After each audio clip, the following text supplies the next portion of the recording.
Camera's rolling. Camera's rolling. Alright, to start.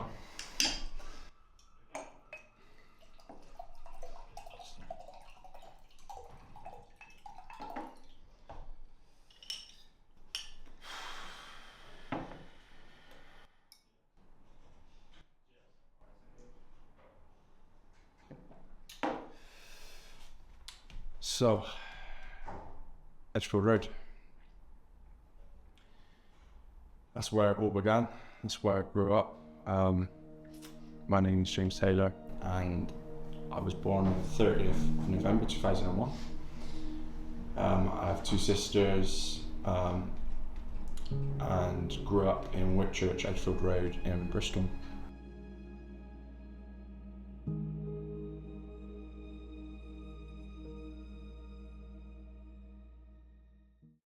From an early age, I had a different childhood to most, and I realized that quickly. When I was 2 years old, I wasn't really aware until I got a bit older, but my mum's dad, my granddad, actually passed away of a heart attack when I was 3 days old. Police officer dropped down dead after going to food shopping. Obviously, 3 years old, even when I was growing up, I didn't really understand it, but with everything that happened afterwards, now it gets put into perspective a little bit. And yeah, I look back now, and then growing up, I started to understand maybe why I had the childhood I had. And my story, I don't want it to come across really negative, but there's important messages of why I'm doing what I'm doing, why I'm sat in this room right now talking about my life and my story. And when I look back, there is ways in which I feel like thousands upon thousands of people will be able to relate in multiple different ways. It's not just one thing. It's not just grief. It's not just suicide. It's not just childhood trauma. There's loads and loads of different things that have happened in my life which I feel like are really powerful, that can help a lot of people, which is why I'm sat here. Because the reason I started my current company, the reason why I do what I do, is to help even just one person. And if I can do that, it's job done. From the age of 4, my dad and my granddad have always been Bristol City fans, so I guess it's a good place to start. So I didn't play football really till I was 6, but I used to watch them, like I said, since the age of 4. Went there, and they took me, and I remember going up into the Atio stand, seat 14, row 14, sitting in between my granddad on one side, my dad on the other. I can still remember who was sat behind me. I can still remember the couple that was sat on the edge of the seats. I can remember it all. Gary Johnson coming down, giving fist bumps to the fans after the game. As a kid, that's why you get into football. You'd go and you'd spend time with your family. And it was just, everything else didn't matter. It was, no matter what was going on at home, it didn't matter. Yeah, so I was going there for about 2 years till I was about 6 years old, and then I remember I wanted to get into it then. I loved the game. I watched it for 2 years since I was young, and then when I was 6, I then got into Bristol City Supporters Club. There was a flyer in the barber shop, and I said to my dad, I really want to go there. And within the first season there, I had a tournament and that's how I got scouted for Bristol City Academy. And that's really where my childhood kind of took the direction it took, because from that moment onwards, I took it so serious. A lot of kids just played for fun with their mates, and I still enjoyed it. I still played at school, of course I did, and you have to at that age, but for me, it was more than that. And the reason why it was more than that was because of everything that was happening back at home. And my mum and dad were through 7, 8, 9 years of age. My mum and dad were going through a divorce at the time. One parent would sleep on the sofa, the other would sleep upstairs, and we'd have notes dotted around the house. I remember me and my sisters were putting notes around the house basically saying that, asking them to stop arguing, sat on the stairs crying and things like that, to the point where we actually, I remember sat on my bed while my dad was packing his bags, and we were obviously really upset, and I actually remember telling him to go, which is a bit of a weird thing to have to think or say or do, especially at like 8 years old. But yeah, my dad left. It got to a point they couldn't really hide it from us. We knew what was going on, and the football for me was the release. It was, I could go on a pitch for 90 minutes and it not matter. Nothing else mattered. So it became a little bit more than just playing football for me. It was therapy, and even at that age. So after he left, me and my sisters would still go back and see my mum.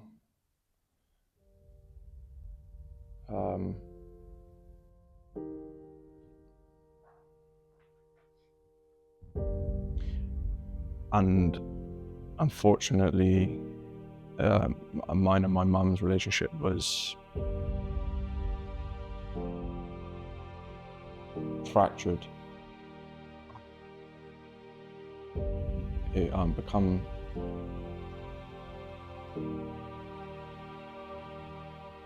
I knew very quickly, very soon, that it wasn't a normal mother and son relationship. I felt like I was the middleman between my mum and my dad, and I was being used as a weapon between both. And yeah, I had a really close, I always still do now, I have a super close relationship with my dad, because we used to go to so many different places on a Saturday with my football, and my mum and my sister sacrificed a hell of a lot of time with both of us because of it, and I am forever grateful for that. And I really appreciate and make it very clear that I understand that. But it meant that me and my dad did grow really, really close as a result of it. Spending so much time together on Saturday and Sundays, going to games. There'd be some weekends where I'd play 2 games on a Saturday and 2 games on a Sunday, and then go to school and then go again the next weekend. So it was pretty full on, even at that age. But that was all I knew and all I loved. But yeah, as a result, once my parents split, it meant that when I was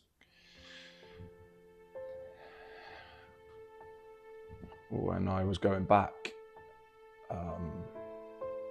I had a lot of resentment towards my mum.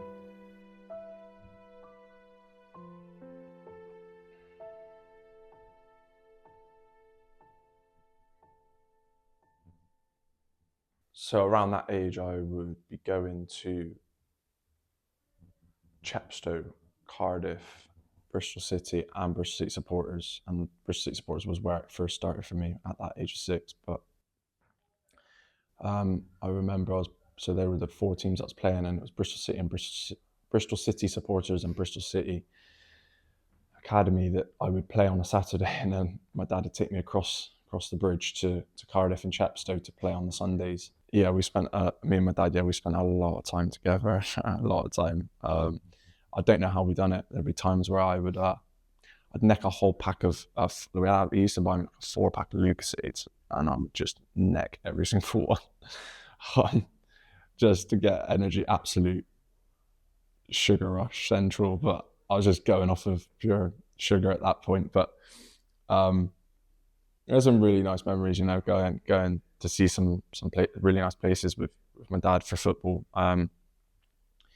And like I say, yeah, he become an integral part of my journey. And I really look up to him. Yeah, I really look up to him. And yeah, it was a very different relationship with both parents, which I feel like every child has. Um, but when you spend that much time with one parent in particular, you do naturally grow closer to that parent. Um, and then having to go back, I really didn't want to. And it's hard to sit here now looking back with everything that's happened and kind of process that. But sometimes you just think you're doing the right thing, or sometimes you need to protect yourself, and that's okay. But everybody is normally going through something, and that's what I realized my mum was going through something. There would be times where me and my sisters would be sat on the drive,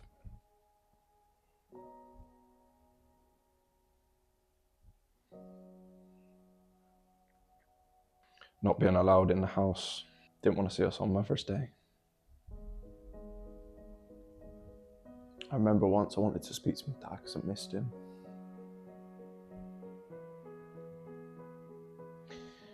And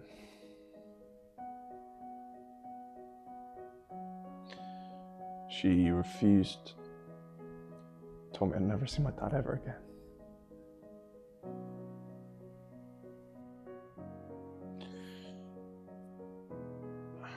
I mean, you're a child, it's not really what you want to hear, but now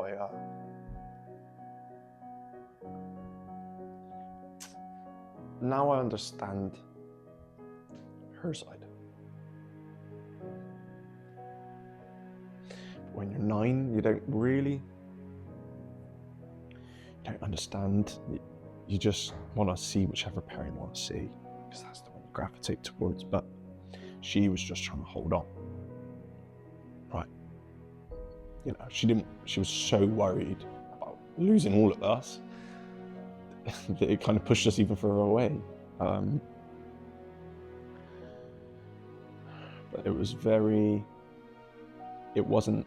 it didn't ever feel safe at Edgefield growing up. I never felt it was stable. I was able to go there. I felt safe, comfortable, could talk about any of my problems.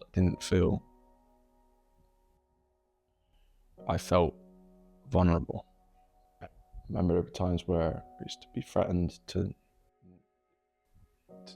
never be able to play football again and things like that, which was probably one of the hardest, because that was the only place where I felt safe.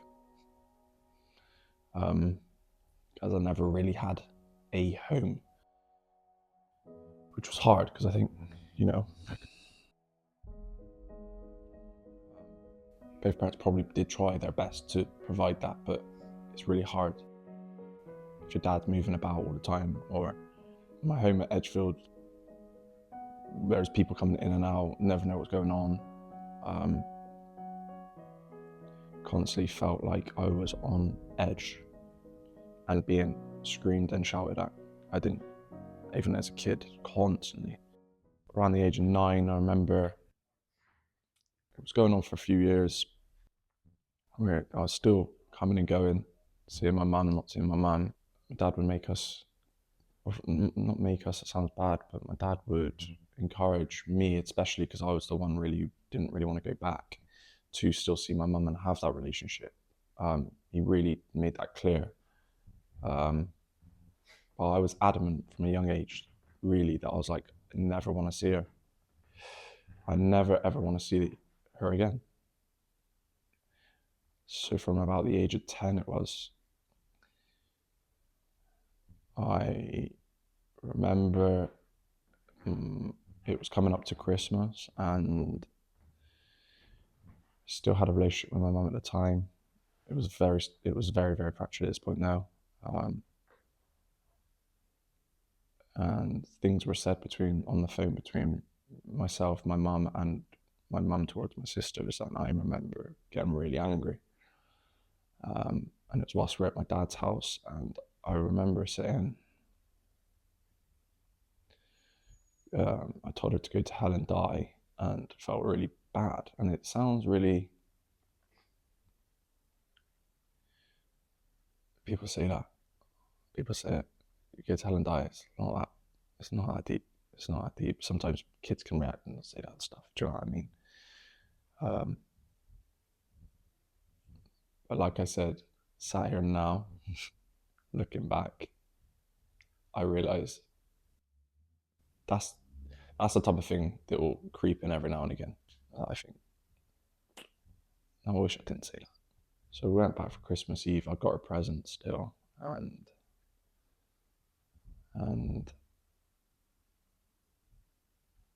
I remember going in, and my dad was like, "You need to say sorry," and I realised I needed to say sorry. I shouldn't have said that to my mum. I went in and paid for the present and said I was sorry. And I remember she grabbed me by the collar. We were outside on the drive. I remember her getting so close to my face whilst screaming, like it was so loud.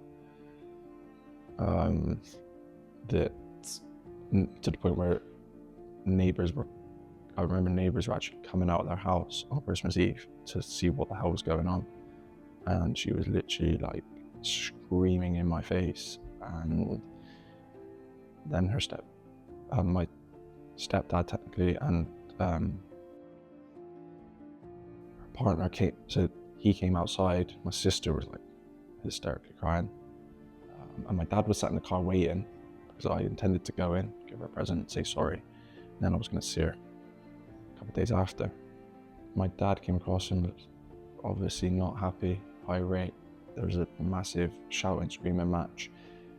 And then my dad and my mum's partner started squaring up. Clenched fists, was like going to fight and things like that. Then we had the neighbour come across. It was a bit of a madness, I can't lie. It was like, what the hell is going on? As a kid, you think, what is going on here? Obviously, I'm thinking, I'm scared. I don't know what to do. Do you know what I mean? You're just hysterically crying, obviously, at like 10. And my sister, I remember like trying to like calm my sister down as well. I remember my dad saying to hit one of our neighbours. He was so angry. He was telling me to hit her because like nothing happened to me, and it was just like he was like really angry and like seeing red. And I remember at that point, from that moment onwards, police came and whatever happened. And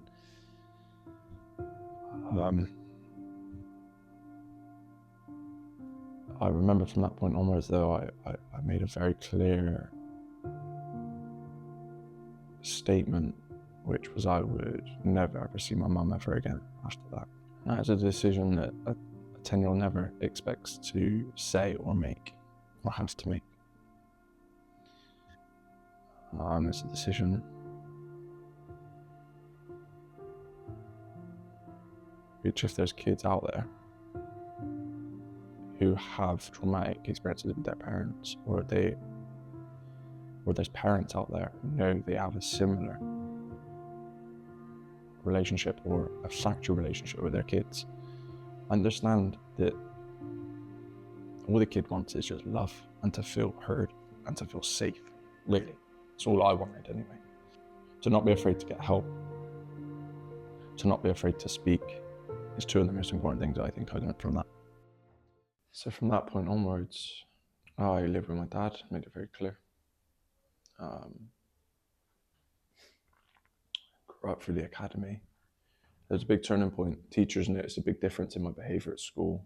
I cracked on. Where, even though he moved around, wherever he was, it still felt like I was home, I was safe. To begin with, I used to send my mum cards and things. For I would keep contact but from afar. She used to send me birthday cards and cakes and things, presents on Christmas and stuff, but like that. But I shut it down over time. Shut it down. Without Amy and Chelsea, my two sisters, I'd really struggled to see what my future would look like without them. Having siblings created a bond between us like no other. Going through with your siblings, experiences like that created we become really close, because wherever we were going together. So it was almost like we used to really lean on each other. Yeah, I got back into really enjoying football again. I enjoyed football. I enjoyed playing for Bristol. So I remember being sat down at the age of 9 before my parents had split. This was, and I had 2 contracts. One from Cardiff, one from Bristol City. Obviously, I always wanted to go into an academy, so the other 2 just seen me through from the age of 7 up until the age of 9, where then you have to go into an academy.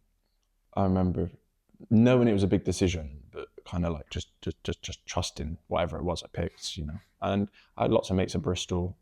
Cardiff, it was quite a commute. It was a commute. I mean, it didn't really bother me though, but I don't know. I always felt more at home at Bristol, so where I grew up, that's the team I watched. So Bristol felt like the choice for me.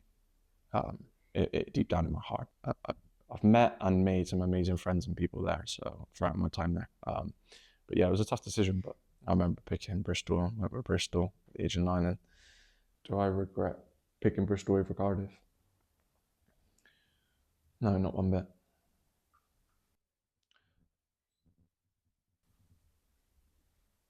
I don't think I regret anything. I don't regret anything in my life. There's not a single thing that I've done which I regret. There's just things which I now wouldn't act the same given I have more context of. I have a better understanding. But I know that every point in my life, whether it be football, I acted in the best way I could. And that's just the way I conduct myself now, is I just try and act in the best way I can, given whatever situation I'm in, and trust that I'll make the right decision. Try not to second guess it and regret anything. I don't regret a single thing I've done in my life so far at all. So when I was 16, I got a scholarship, which I remember I was actually buzzing for. Like when it came through, it was the best thing ever. Leaving school and then playing football with your mates. Nothing beats it. Like we used to just sit in the change rooms all day, like doing like 2-touch or playing a thing called like tech ball, which is like ping pong for football, and doing some header challenges and things like that. It was we had some really funny times. I remember like we used to play pranks on each other and in the change rooms, that like typical things that you do when you're that age. But it was really good, really good. And like I said, like being able to do that with boys that you grew up through the academy with, it was like, it was, you grow even closer because you see them every single day. You see them just as much your family. Like it was good fun, really good fun. And then, so I was there for 2 years with the scholarship, and obviously you're trying to work towards your first professional contract. So it is serious, and it becomes a little bit more, you have to knuckle down. That's the time really, and there's a lot of distractions as well. So at that age, you obviously do want to go out, you want to party, you want to meet the girl, you want to do all of those things that a typical teenager would want to do. And you still could, but you were constantly, or I was anyway, constantly thinking about football. And I'd take it very serious, to be fair. I used to take it, I still do now, I take it serious. But yeah, I remember COVID hit, it kind of disrupted things, but I did have a loan spell at Yate. Around about 16, 17 years old, and also got, which I really enjoyed, to be fair. And it taught me a lot about men's football, which was different to the academy type football. So yeah, and then got loaned out to Bath not long after. Me and a lad called Tommy Conway. And it is now with the Bath sitting centre-back just inside his own half. Plays a diagonal looking for Taylor, who's made a good run. He will get as well, Taylor, inside the box. Drives across in low, looking for Conway! And he's put it in. He's done it again.